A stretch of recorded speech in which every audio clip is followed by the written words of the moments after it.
En el nombre del Padre, y del Hijo, y del Espíritu Santo. Amén. Ave María, gratia plena, Dominus tecum. Benedicta tu in mulieribus, et benedictus fructus ventris tui, Iesus. Sancta Maria, Mater Dei, ora pro nobis peccatoribus, nunc et in hora mortis nostre. Amén. Shalom HaMashiach. Bienvenidos a este punto número 22 del Catecismo de la Iglesia Católica.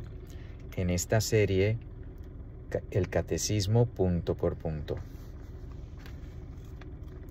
Quiero recordarles que aparte de esta serie, hay otras series en el canal Un Hebreo Católico, donde pueden encontrar catequesis para adultos, la verdadera devoción a la Santísima Virgen María, la serie Gálatas 3:28, entre otras. Punto 22. Al final de cada unidad temática, una serie de textos breves resumen en fórmulas condensadas lo esencial de la enseñanza. Estos resúmenes tienen como finalidad ofrecer sugerencias para fórmulas sintéticas y memorizables en la catequesis de cada lugar. Pues aquí nuestra Santa Madre Iglesia sigue muy preocupada, no preocupada en el sentido negativo, sino que tomando la responsabilidad para que estemos bien instruidos. ¿Qué detalles, hermanos? ¿Qué detalle ha tenido la Iglesia en darnos este catecismo que comenzó San Juan Pablo II como fruto del sínodo de obispos de aquel entonces, celebrando, no sé si fue el 25 aniversario o 50 aniversario del Concilio Vaticano II. Y aquí, pues en este punto, tres cositas quisiera recalcar. Dice aquí, lo primero es que la letra cambia. Al final de cada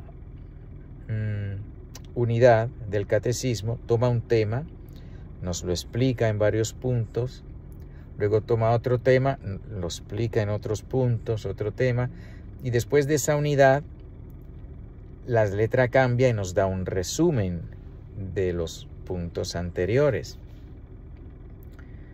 Y aquí nos dice que ese resumen son fórmulas condensadas de lo esencial de la enseñanza. Quisiera traer la atención de ustedes a esta palabra esencial.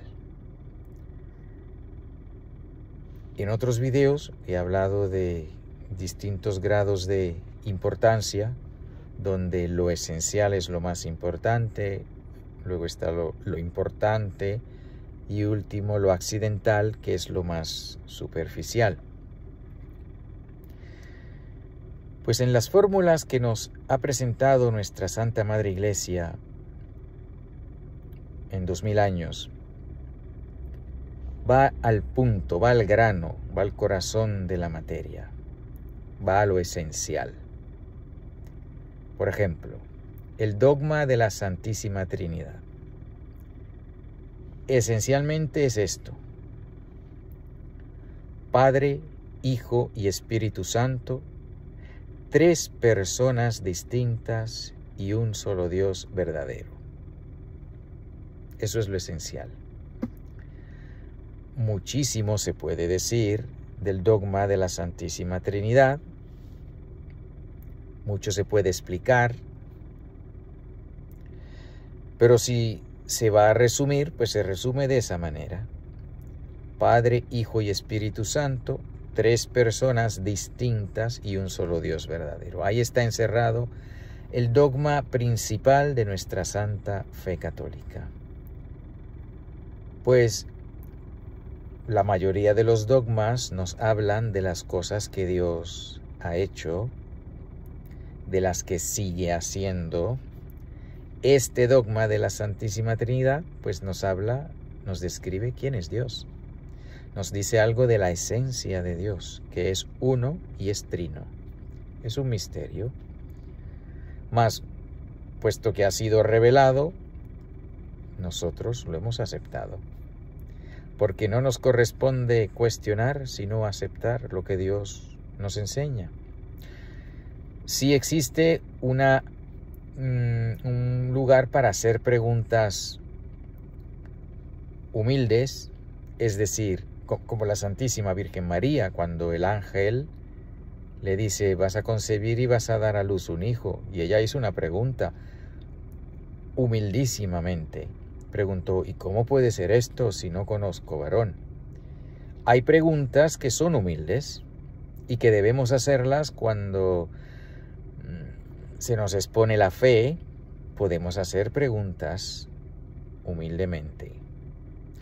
No preguntas para cuestionar la veracidad de lo que nos dicen, sino preguntas para entender cómo es eso.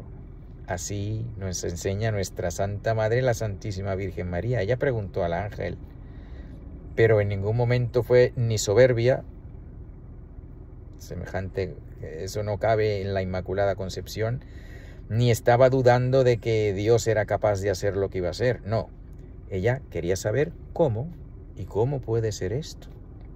Porque recuerden, ya ella había hecho un voto de virginidad, un voto a Dios. Ya ella le había entregado su virginidad completa a Dios, así que en el orden natural de las cosas, pues ¿cómo es posible que una virgen vaya a dar a luz? Claro que ella sabía y sabe que para Dios no hay nada imposible, pero entonces es normal que hubiese preguntado, ¿y cómo puede ser esto? ¿Será que el Señor quiere romper el voto que yo hice? ¿Será que voy a adoptar a alguien? No sé, quería saber. Y cuando el ángel le dijo, bueno, pues el poder del Altísimo te cubrirá con su sombra, por eso lo concebido será llamado Hijo de Dios. Pues ella entendió que iba a ser una cosa milagrosa y lo aceptó completamente, con todas las consecuencias. He aquí la esclava del Señor. Así que sí hay lugar en la fe de la Iglesia para hacer preguntas que llevan a un mayor conocimiento del plan de Dios, de la revelación de Dios. El cuestionar, dudando de la veracidad de la enseñanza, eso es lo que no se debe hacer. Por ejemplo,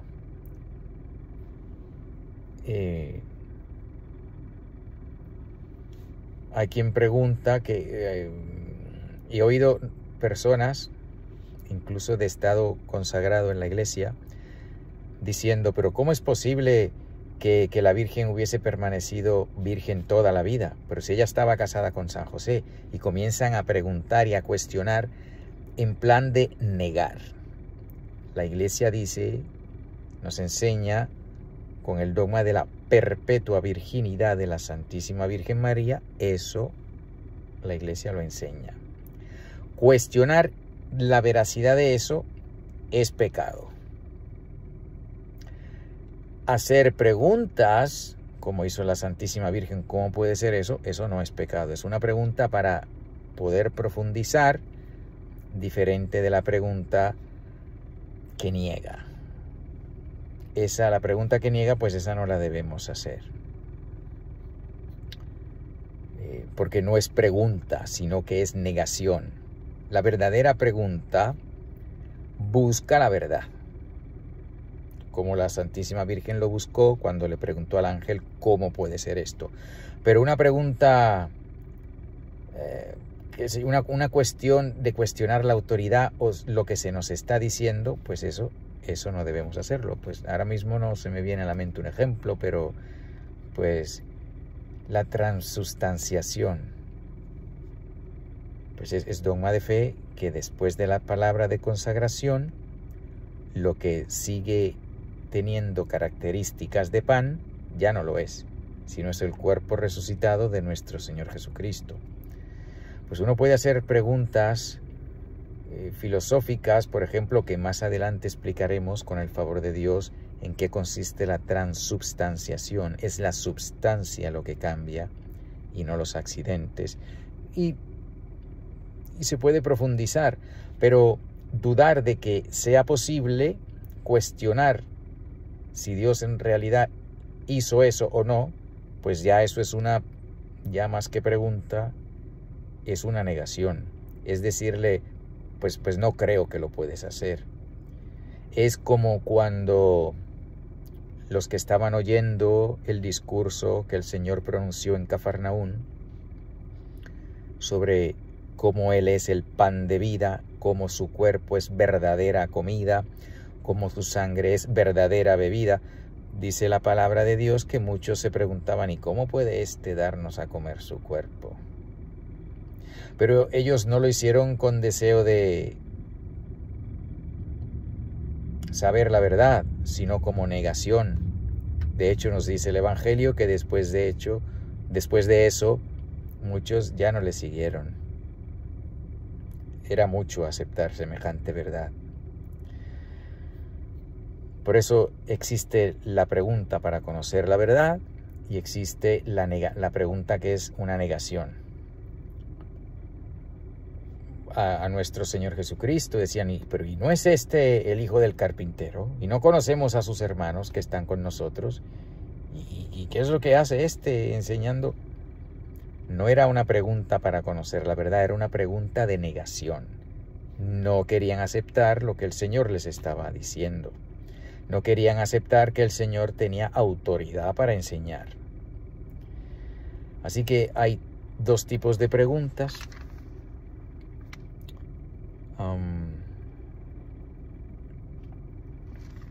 Debemos siempre procurar hacer las preguntas humildes para profundizar, para ir a lo esencial. Y aquí, en este punto 22, nos describe nuestra Santa Madre Iglesia que después de cada unidad nos va a dar el resumen, lo esencial de cada enseñanza. Y si queremos profundizar más, pues en este caso vamos a los puntos anteriores donde se explica con más detalle lo que nos van a poner de manera concentrada y esencial en los resúmenes. Esa es la manera que la Iglesia ha escogido presentarnos el catecismo. Bueno, pues que el Señor nos dé la gracia de ser humildes, la gracia de hacer preguntas humildes, la gracia de no hacer preguntas que cuestionen la verdad, es decir, que nieguen la verdad. Que preguntemos como la Santísima Virgen María y no como aquellos que decían que no es este el hijo del carpintero, o cómo puede éste darnos a comer su sangre, a comer su carne y a beber su sangre. Que hagamos preguntas humildes y que nos aprovechemos del catecismo de la Iglesia Católica. Cómprense uno si no lo tienen, o léanlo a diario. Vayan al website del Vaticano, ahí tienen uno. Supongo que habrá otros sitios también donde lo pueden conseguir. En fin, que tengan un feliz día y que estén en paz en la gracia de Dios. Y pidámosle al Señor que vuelva pronto. Marránata, Marránata, Marránata, en el nombre del Padre, y del Hijo, y del Espíritu Santo. Amén.